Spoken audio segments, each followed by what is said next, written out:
नमस्कार दोस्तों, ये तो हम सबको पता है कि चाइनीज आर्मी पीपल्स लिबरेशन जो आर्मी है उनके द्वारा लगातार कोशिश रहती है कि जो लाइन ऑफ एक्चुअल कंट्रोल है, भारत चाइना का जो बॉर्डर है, वहां पर किसी ना किसी प्रकार का टेंशन क्रिएट किया जाए, इंट्रूजन करने की कोशिश की जाए ताकि तनाव लगातार बना रहे। भारत हमेशा से चाहता है कि जो बॉर्डर का पूरा मामला है उसको सुलझाया जाए, लेकिन चाइना कभी भी इससे एग्री नहीं होता। अब यहां पर क्या हुआ है, लेटेस्ट खबर आई है द इकोनॉमिक टाइम्स से, ध्यान रखिएगा, सिर्फ इन्हीं के द्वारा सबसे पहले यह खबर दिया गया और बताया गया कि चाइनीज आर्मी उत्तराखंड के अंदर एक एरिया है जिसका नाम है बाराहोती, उसके अंदर आ गई थी और कुछ इंफ्रास्ट्रक्चर को डिस्ट्रॉय करके वो वापस चले गए। तो इसके बारे में हम डिटेल से समझेंगे कि पूरा मामला हुआ क्या है, इसका इंपॉर्टेंस क्या है, और ओवरऑल पर्सपेक्टिव से मैं आपको ये भी बताऊंगा कि जो बाराहोती है इसका इंपॉर्टेंस क्यों है। काफी कुछ जानने को है, चलिए आगे बढ़ते हैं। लेकिन उसके पहले अगर आप यूपीएससी या फिर किसी भी एग्जाम की तैयारी कर रहे हैं तो सिंपली आप हमारे ऐप को डाउनलोड कर लीजिए या फिर studyIQ.com पर चले जाइए। वहां पर जितने भी कोर्सेज हैं किसी भी एग्जाम के आपको काफी कम दाम पर अवेल करा दिए जाते हैं।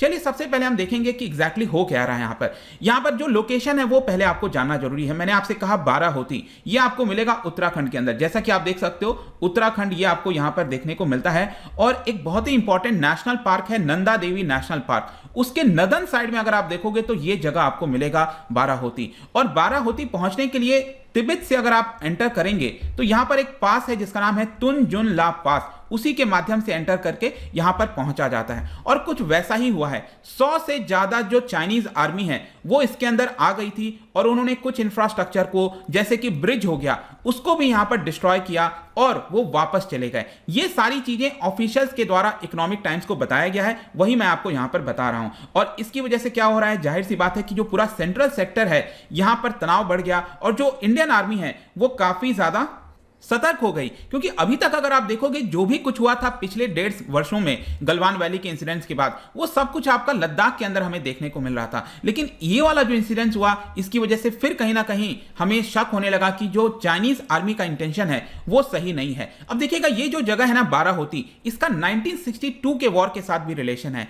वैसे तो वॉर हुआ था 1962 में, लेकिन सबसे पहला जो ट्रांसग्रेशन है, मतलब कि एंटर किया था, इंट्रूजन किया था यहां पर चाइना की आर्मी ने, वो हुआ था 1954 में। और वो हुआ था आपका एग्जैक्टली ये जो बाराहोती जगह है वहीं पर वो सबसे पहले आए थे। और उसके बाद धीरे धीरे 1954 के बाद जो है कहीं ना कहीं अलग अलग जगह इंट्रूजन करने की कोशिश की गई और फाइनली जाकर ये एक बड़े उसमें बदल गया, कुलमिनेट हो गया। 1962 का वॉर हमें फाइनली देखने को मिलता है। अब देखिएगा ये जो जगह है यहां पर यूजुअली आपको बहुत कम माइनर ट्रांसग्रेशंस देखने को मिलेगा, इंट्रूजन जो है वो बहुत कम होता है। लेकिन एक काफी बड़ा इंट्रूजन ऑलरेडी हुआ था जुलाई के महीने में। इनफैक्ट मैं आपको उधर का ही खबर दिखाता हूं, आप देख सकते हो 21 जुलाई 2021, ये 2 महीने पहले खबर आई थी कि चाइना ने अपनी जो एक्टिविटी है उत्तराखंड के अंदर, वहां पर जो बॉर्डर है एक प्रकार से उधर बढ़ा दिया है और इसकी वजह से इंडियन आर्मी काफी ज्यादा अलर्ट हो गई है। तो वो भी आपको उस समय देखने को मिलेगा। फिर फाइनली क्या होता है 30 अगस्त को, ये जो हम इंसिडेंट की बात कर रहे हैं ध्यान रखिएगा,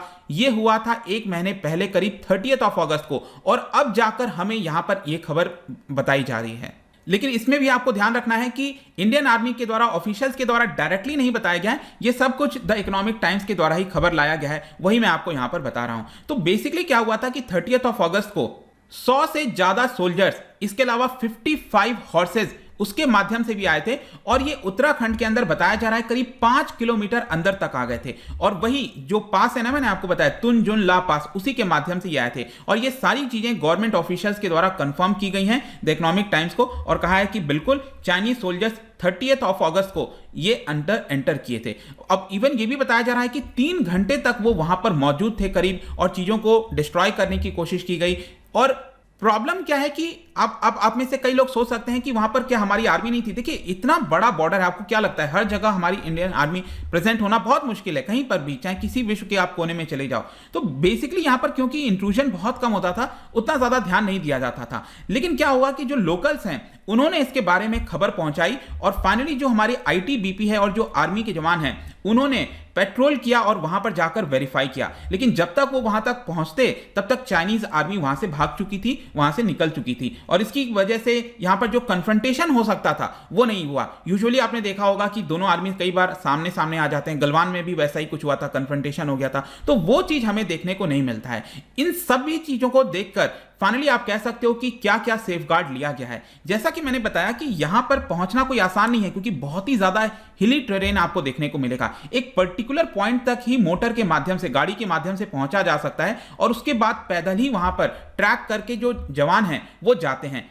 और इनफैक्ट यहां पर क्या हुआ है कि कैंप भी बनाए गए हैं, आईटीबीपी के कैंप आपको मिलेंगे, उधर आर्मी के कैंप्स भी वहीं पर मिलेंगे, और उन्हीं कैंप्स में से जवानों को भेजा गया था, जाइए आप वहां पर चेक करके आइए। लेकिन तब तक वो, जैसा मैंने आपको बताया, वो ऑलरेडी वहां पर जा चुके हैं। लेकिन क्वेश्चन ये आ रहा है कि ये लगातार ये एग्जैक्टली हो क्या रहा है, ये फ्रीक्वेंट इंट्रूजन क्यों किया जा रहा है यहां पर। वैसे अगर आप देखोगे जो होम मिनिस्ट्री के ऑफिशियल्स वगैरह हैं, उनका भी यही कहना है अल्टीमेटली कि जो लाइन ऑफ एक्चुअल कंट्रोल है उसको लेकर पूरी तरह से सहमति नहीं है। मतलब कि बोला तो जाता है लाइन ऑफ एक्चुअल कंट्रोल, एक प्रकार से माना जाता है कि भारत चाइना का बॉर्डर है, लेकिन चाइना हमेशा किसी ना किसी प्रकार का दबाव बनाने की कोशिश करता है कि नहीं, हमारा एरिया और अंदर होगा। और इसी की वजह से होता क्या है कि यहां पर जो आर्मी है वो अंदर एंटर कर जाती है। अब अगर आप देखोगे ऑफिशियल्स के बयानों को, तो यहां पर उनका भी यही कहना है कि रीसेंट टाइम्स में, पिछले कुछ महीनों में पीएलए के ट्रूप्स का जो इंट्रूजन है वो और ज्यादा बढ़ गया है। स्पेशली पहले क्या होता था, उतना ज्यादा इस पर्टिकुलर एरिया में नहीं किया जाता था, लेकिन अब क्योंकि इस तरह की हरकतें की जा रही हैं,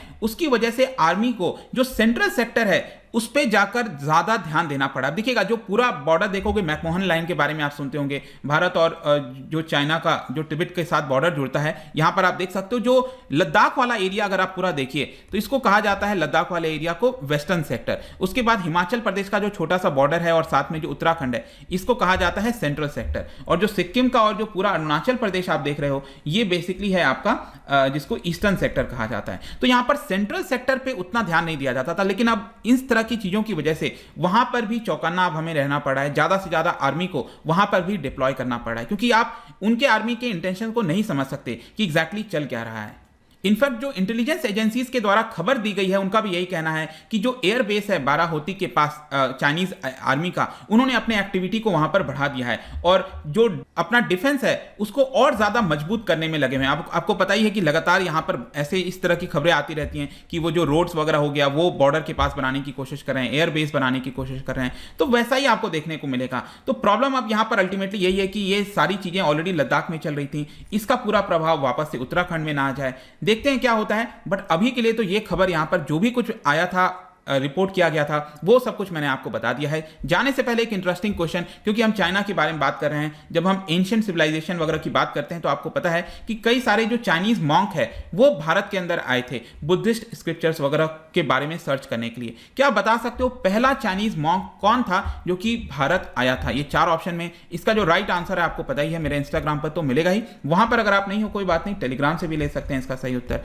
मैं कई सारे एमसीक्यूज यहां पर डालता रहता हूं स्टोरीज के फॉर्म में, आप जाकर प्ले कर सकते हो। बाकी अगर आपको पीडीएफ चाहिए तो टेलीग्राम पर आइए, अलग अलग सोशल मीडिया पर भी आप जुड़ सकते हैं। साथ ही साथ यूपीएससी या फिर किसी भी एग्जाम की तैयारी कर रहे हैं तो सिंपली आप हमारे ऐप को डाउनलोड कर लीजिए। आई होप कि ये वीडियो आपको पसंद आया होगा। मिलता हूं आपसे next time, till then thank you very much, see you soon.